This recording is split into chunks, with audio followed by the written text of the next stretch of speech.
ओम शांति। आज समय के अनुसार बाबा के हमने महावाक्य सुने और समय के अनुसार बाबा भी चाहते हैं कि हम अपने स्थिति को, अवस्था को ऐसी बनाएं जो एक नेचुरल तपस्या होती रहे, क्योंकि यही तपस्या ब्राह्मण जीवन के अंदर हमें आगे ऊपर उठाती है या हमारे पुरुषार्थ में तीव्रता लाने का एक आधार है। तपस्या और एकाग्रता दोनों का आपस में बहुत गहरा संबंध है, बहुत डीप कनेक्शन है। जब हम ये शब्द तपस्या सुनते हैं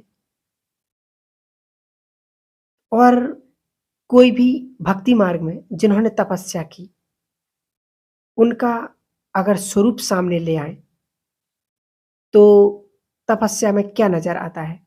मान लो कि हम ध्रुव के बारे में जानते हैं कि ध्रुव ने तपस्या की, बहुत गहन तपस्या की। तो उस तपस्या के अंदर ऐसी कौन सी बात सामने आती है जिसको हम स्थूल में ना लेकर के सूक्ष्म स्वरूप के स्तर पर हमें अभ्यास करना है। तो सबसे पहले ध्रुव ने जो तपस्या की, तो उस तपस्या में क्या था? क्या था? क्या कहेंगे? तपस्या में क्या था? दृढ़ता थी और एकाग्रता थी। तो सबसे पहले तपस्या के लिए चाहिए एकांत, है ना? इसलिए दुनिया में जितने भी तपस्वी हुए, वो तपस्या करने के लिए एकांत के स्थान पर या जंगल में चले जाते हैं। एकांत और एकानामी एक लक्ष्य दे दिया मन को कि कुछ पाने का। ये तपस्या के द्वारा मुझे अचीव करना है। मन को एक गोल दे दिया, लक्ष्य दे दिया और उस लक्ष्य को पाने के लिए एकांत बहुत ज़रूरी है। यानी जब तक हम न्यारे नहीं होंगे, तब तक हम तपस्या नहीं कर सकते हैं। तो न्यारे होते एकांत में अपने आप को ले जाना है और एकांत माना एक के अंत में समा जाना, यानी एक नामी हो जाना। एक लक्ष्य की प्राप्ति के लिए, उसी के लिए अपने आप को बाहरी बातों से न्यारा करना बहुत आवश्यक है। बाबा हम बच्चों को बहुत बार कहते हैं कि बच्चे न्यारे बनो, क्योंकि तभी हम एकांत में जाने के लिए आवश्यकता है सबसे पहले अंतर्मुखता की।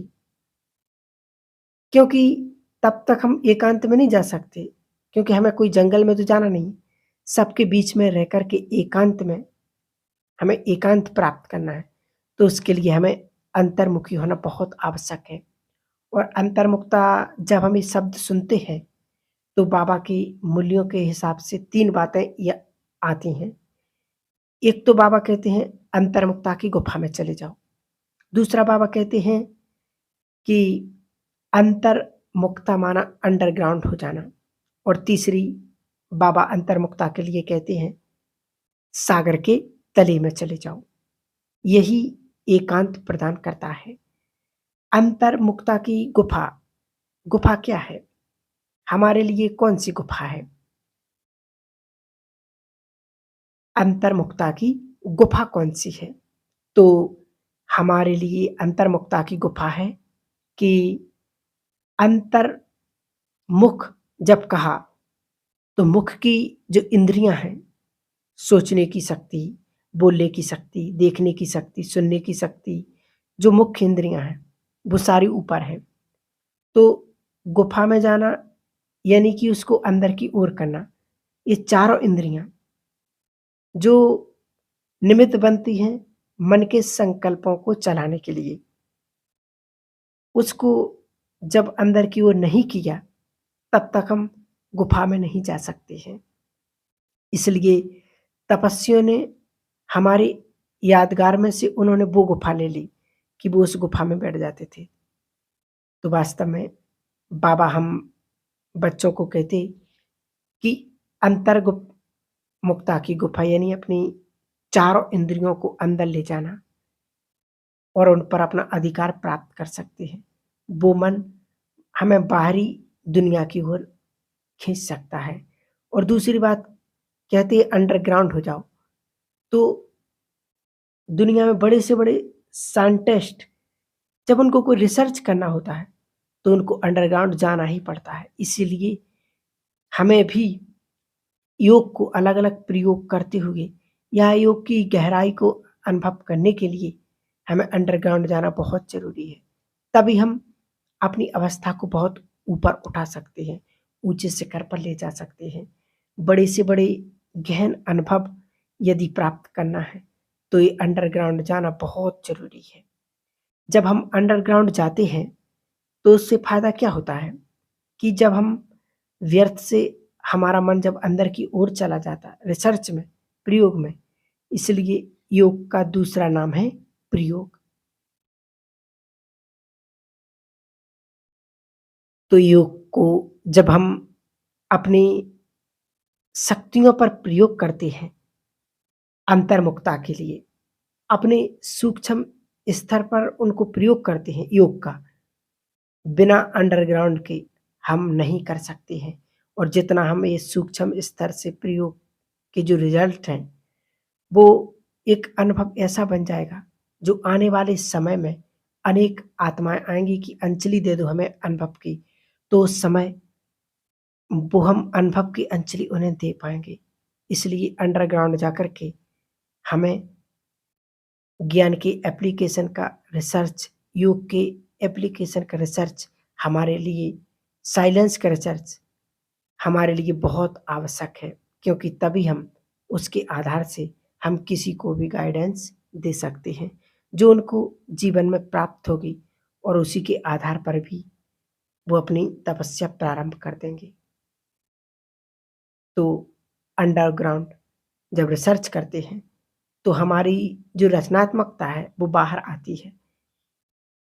आज हमारी बुद्धि एक रूटीन में आ गई है, जो हम रेगुलर में सेवा करनी है, कर्म करना है, कर्मयोगी बनना है, उसमें आ गई है।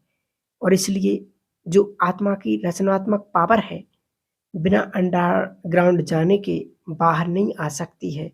ये अनुभव है कि जितना आप अंडरग्राउंड जाएँगे, उतनी आप रचनात्मक शक्तियों को बाहर कर सकते हैं। हर एक इंसान के अंदर एक क्रिएट की कैपेसिटी है, लेकिन हम उसको टैप करके बाहर नहीं निकाल पाते हैं, इसलिए वो बाहर नहीं आ पा रहे।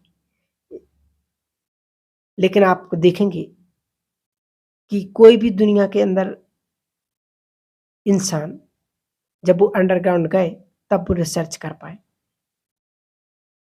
क्योंकि उससे कभी इंसान फेल्यूर नहीं होता है। जैसे थॉमस एडिसन के लिए बताया कि उसने क्या बनाया? बल्ब बनाया।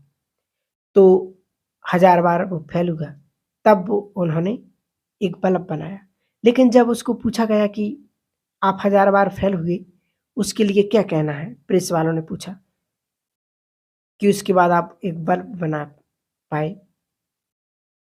तो उसने कहा कि मैं 1000 बार फेल नहीं हुआ, परंतु मैं 1000 सीढ़ी चढ़ कर के अपनी मंजिल को प्राप्त कर पाया। यानी उस क्रिएटिविटी को उसने बाहर निकाला, परंतु उसे समय लगा। तो हम सबके अंदर भी वो क्रिएटिविटी है, लेकिन उस क्रिएटिविटी को बाहर लाने के लिए बीच-बीच में हमें कभी-कभी अंडरग्राउंड होना बहुत आवश्यक है, तब हम वो रचनात्मक शक्ति को बाहर ला सकते हैं। और तीसरा है सागर के तले में जाना, कि जब हम सागर के तले में जाते हैं, तो अनुभव के खजाने प्राप्त कर सकते हैं। इतनी नवीनता हमारे जीवन में होती है।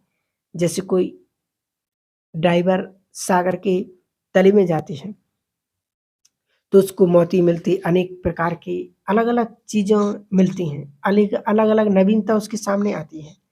ठीक उसी प्रकार जो हमने बाबा को जीवन दिया, तो जीवन देने के बाद कई बार एक ऐसी स्टेज आती है जो उस समय नवीनता नहीं होती है, लेकिन उसके लिए नवीनता लाने के लिए जब हम सागर के तले में जाते हैं, यानी कि ज्ञान के सागर में, चिंतन में चले जाओ। एक है अंडरग्राउंड जाना माना योग का प्रयोग करना, लेकिन सागर के तले में जाना माना ज्ञान का मनन चिंतन करना। जब हम ज्ञान का मनन चिंतन करते हैं, वो ज्ञान को हमें किस तरह से यूज़ करना, वो फिर हमें बहुत अंत समय में मदद मिली थी। बाबा ने कहा, जब ये बाबा ने कहा हर चीज़ को 4 अवस्था से गुज़रना ही पड़ता है। तो बाबा ने कहा ये ब्राह्मण धर्म भी एक धर्म है और इसको भी 4 अवस्था से गुज़रना पड़ेगा। तो ये तो कुछ भी नहीं है। बाबा ने कहा बहुत कुछ दिखाई देगा, क्योंकि जब ये भी चौथी अवस्था में आएगा तो बहुत कुछ देखने को मिलेगा। क्योंकि ये प्रश्न मेरा नहीं, ये हर एक का प्रश्न है कि ऐसा क्यों हो रहा है? संपूर्णता की वजह जाने के लिए पीछे क्यों जा रहा है? तो दादी ने कहा कि जब चौथी स्टेज पर जाएगा, तब इतना कुछ दिखाई देगा कि उस समय 2 प्रकार के बच्चे स्पष्ट हो जाएँगे। जैसे कहा हुआ है कि ब्राह्मणों का झाड़ विनाश के पहले हिलेगा। विनाश के पहले ब्राह्मणों का झाड़ हिलेगा।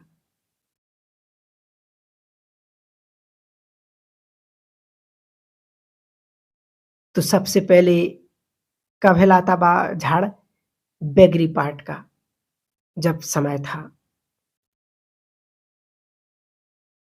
जब सब कुछ व्यवस्था खत्म हो गई कि अब कुछ नहीं बचा खाने के लिए, तब काफ़ी लोग चले गए। बहुत कम लोग बच गए थे और जो रियल तपस्वी थे, वो बच गए। उसके बाद जब जो झाड़ हिला, तो 76 के विनाश के लिए कई लोग बाबा के बन गए कि शायद बाबा के बन जाएँगे तो बच जाएँगे। जो भी भावना से बाबा के बच्चे बने, और जब उस 76 में विनाश नहीं हुआ तो कई लोग चले गए कि ये ऐसे ही बोल रहे हैं, और वापस दुनिया की ओर चले गए। तो उस समय भी काफ़ी झाड़ हिला था, और जो निश्चय बुद्धि नहीं थे वो चले गए, और जो निश्चय बुद्धि थी वो डटे रहे। और तीसरी बार झाड़ दुनिया और तीसरी बार झाड़ अंत के समय से पहले लेगा। और जब ये चीज़ें ब्राह्मण में देखेंगे, कई तमो प्रधानता देखेंगी, क्योंकि ये चौथी स्टेज में जाएँगे तो बहुत कुछ दिखाई देगा। जो कच्चे होंगे वो झड़ेंगे, क्योंकि बाबा कच्चों को वर्षा थोड़ी दे सकता है। जिनको पात्रता नहीं है इस संसार के राज को सँभालने की, वो झड़ेंगे, और यही सोच कर के कि इससे तो बाहर वाले अच्छे हैं।